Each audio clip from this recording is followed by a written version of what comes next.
Seneng banget, akhirnya udah 3-4 tahunan dari yang terakhir syuting sebelum COVID. Habis itu bisa syuting lagi di Uang Kaget, lagi bantu-bantu orang.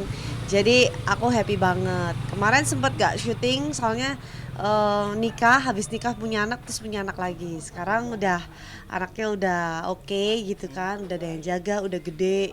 Jadi bisa syuting lagi, bisa bantu lagi. Perasaannya gimana nih, dalam arti kan udah lama ke syuting, akhirnya balik lagi syuting, ada kayak aku lagi nggak atau seperti apa, kan udah lama nih. Nah, ini hari kedua ya aku syuting dan hari pertama kemarin agak engap ya. Ternyata selama ini aku mungkin kurang olahraga gitu kan. Terus ketika lari itu sampai nggak bisa ngomong gitu kayak, wih, ternyata staminanya belum balik lagi nih. Dan aku berasa kayak mungkin udah 2 anak gitu ya. Amit-amit turun mesin gitu kan. Cuman aku percaya nanti semakin lama semakin terbiasa lagi, bisa lebih fit lagi kayak dulu lagi. Kalau sekarang kayaknya 1-2 toko itu udah kayak kecapean banget. Kalau dulu babat 8 toko, 7 toko itu nggak masalah. Nah, ini lagi dicari formulanya apa nih supaya aku lebih keren lagi Hmm. gitu. Pas waktu pas balik lagi dan sebelum balik juga banyak yang nanyain entah itu di sosmed atau apa kan, kayaknya kapan nih lagi ya kan, ikonnya kan dirimu sama Kak Aya nih ya kan. Yes. Benar, banyak banget yang komen, terus di DM, terus kayak mereka bilang, Kak Angel kapan nih Lion Keeper si galak nih bantuin Uang Kaget lagi, karena katanya timekeeper yang sekarang nggak terlalu jago nawar tapi nyanyi dangdut terus gitu. Ada banyak banget yang komen-komen kayak gitu. Jadi aku ngerasa kayak wah ternyata aku happy, aku masih diingat, terus aku masih diharapkan dan banyak banget kayak di TikTok gitu kan yang menanti di TikTok itu yang menanti kedatangan aku kembali. Jadi aku excited gitu untuk menghibur pemirsa, apalagi pemirsa MNC TV gitu kan. Kak memutuskan kesini kan tidak mudah, kan ada anak juga, mungkin support dari suami seperti apa sih Kak untuk kakak Nah, comeback lagi nih. puji Tuhan, alhamdulillah suami support, anak-anak support. Kayak tadi kita pergi pagi-pagi udah bilang, Mami pergi dulu ya cari duit ya buat beli susu kamu ya gitu. Nanti dia bilang, "Oke, bye-bye, hati-hati" gitu. Aku sih lebih kepengennya ya tetap eksis, tetap ada di TV juga, tapi tidak melupakan keluarga juga. Jadi memang mengambil jadwalnya nggak yang sepadat dulu. Kalau dulu kan hampir tiap hari kita jomblo, kita single hajar gitu. Kalau ini lebih pilih-pilih beberapa hari untuk bekerja, beberapa hari untuk keluarga dan bisnis di bisnis di rumah ya gitu. Balik lagi sempat canggung, dalam arti apa langsung nyatu nih Kak. Udah hafal sih ya. Karakternya ya karakter yang lama aja yang dikangenin pemirsa, yang galak, yang medok gitu kan. Terus yang lucu gitu ya buat buat orang happy dan targetnya sendiri terbantu. Biasa tetap pilih-pilih barangnya yang bagus-bagus, warnanya yang ngejreng-ngejreng gitu. Dan akhirnya balik kayak ada rasa kesenangan, dalam arti ini udah kangen sama pemirsa, sama krunya juga ya kan, mungkin Iya dong. langsung kayak semangatnya lebih mungkin Kak ya. Yes, betul. Ini udah kayak program baru lagi gitu walaupun ini program lama buat aku. Jadi aku kayak semangat banget. Terus kru-krunya juga welcome banget, semuanya pada kangen, fans-fansnya juga.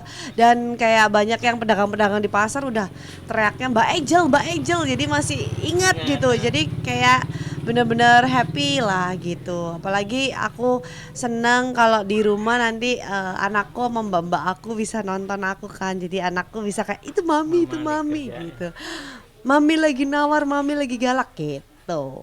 Tapi kalau dari suami dalam arti nggak apa-apa, yang penting nggak ngambil tiap hari mungkin Kak ya. Yes, Mungkin betul. mungkin ada waktu, ada buat anak berapa hari gitu Kak ya. Betul.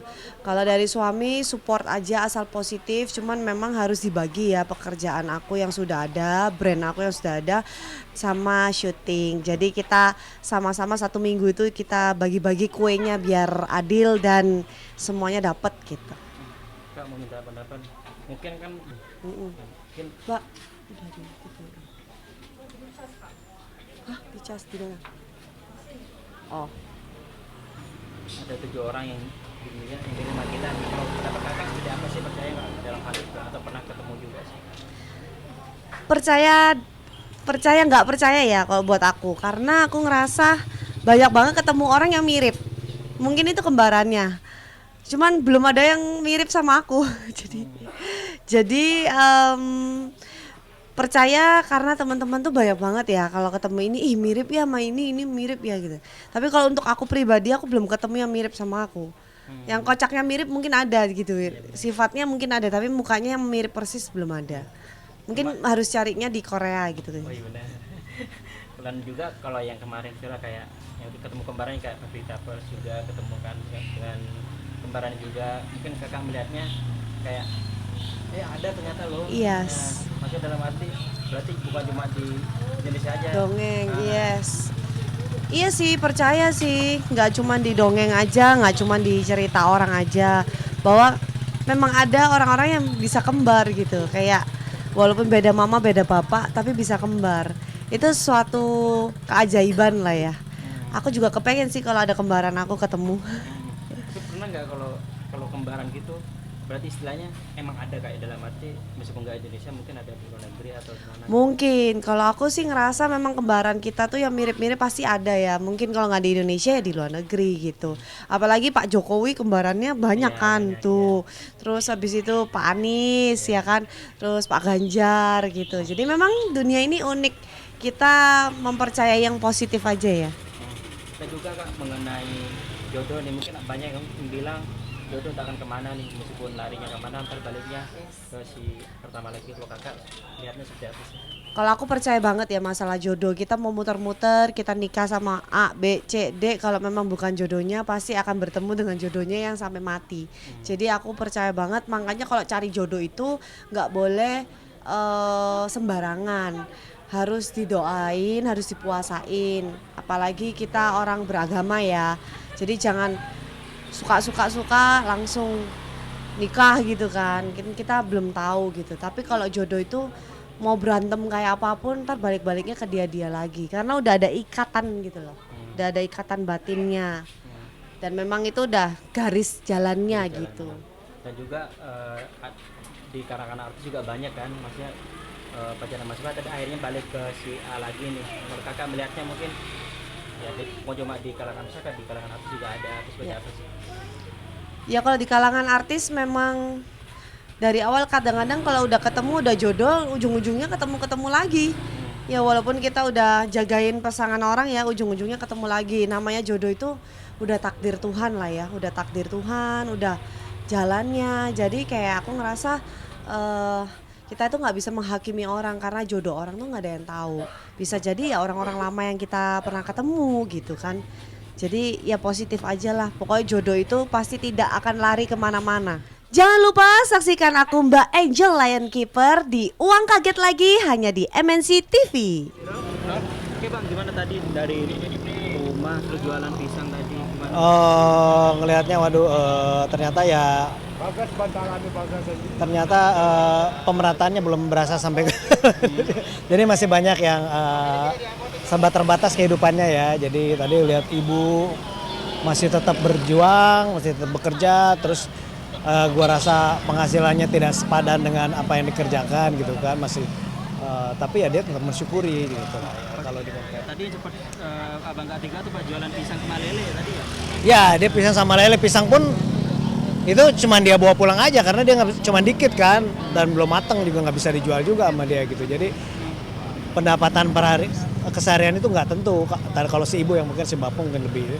Dan yang lebih gua salut lagi ternyata mungkin secara materi mereka tidak berkecukupan tapi secara apa ya, secara batinnya tuh mereka kaya gitu. Jadi mereka tuh ada kelebihan dikit mereka sharing gitu. Mereka kirim untuk ke orang yang suka bantu mereka gitu kan, jadi mereka ingat masalah-masalah kayak gitu. Nah juga di momen Ramadan ini abang tidak semangatnya tetap kuat. Iya. Dalam arti Betul. Iya, walaupun mereka juga masih tetap harus dibantu, tapi mereka juga buat mereka membantu balas jasa segala itu lebih utama gitu. Jadi ya, itu gue Atau salut. mungkin yang seperti itu tadi pas ngangkat pisangnya tadi, sempat apa menanyakan apa tadi? Ngangkat pisang. Ngangkat pisang tadi, ya. Oh, tadi saya ngangkat pisang. Iya, tadi pas gue tanya ini mau bawa kemana, ternyata dia mau dia kasih sama orang yang suka ngasih sama dia juga gitu. Jadi kayak balas budinya gitu. Jadi kan itu salut. Kalau mungkin kalau secara piciknya kan mendingan disimpan aja buat mereka bekal berikutnya gitu kan. Tapi enggak, ternyata mereka merasa udah cukup dengan yang mereka dapat hari ini, terus ada lebihnya. Ini saatnya gue bisa balas jasa gitu, luar biasa sih. Bang, untuk sedikit Bang tentang kan lagi banyak anak-anak kecil cosplay nih tentang pakai baju tarawih tapi pakai bawa setrika ke musola atau masjid. Anggapan Abang bawa apa? Anak kecil bawa. Jadi mau tarawih itu bawa setrika gitu, kayak mau nyetrika gitu, cosplay gitu. Cosplay. Mama. Oh, niru mama. Kan unik kan, lucu itu. Abang lihat seperti apa sih? Sebenarnya itu ya kreativitas aja sebenarnya ya, untuk menyemarakan juga bulan Ramadan. Mereka sebenarnya variasi. Kalau dulu kita mungkin ya tarawih itu waktu kecil seneng banget gitu, ramai-ramai. Cuman kan permainannya beda. Kalau dulu mungkin kita bikin mainan-mainan mobil-mobilan klotok yang pakai itu jalannya. Sekarang mungkin karena zamannya era konten ya, jadi mungkin sekarang ide mereka adalah datang sambil niru emak-emak gitu kan. Jadi selama itu bikin mereka semangat untuk bertarawih, untuk bersilaturahmi, gue pikir itu hal yang positif sih. Gitu sih. Bang, tapi kalau untuk Abang sendiri tadi mungkin kan tadi sempat di rumah tuh. Kenapa? Sempat di rumah. Iya. Abang yang bikin sedih Abang apa tadi? Ya terus terang kondisi rumahnya sangat tidak layak lah gitu kan.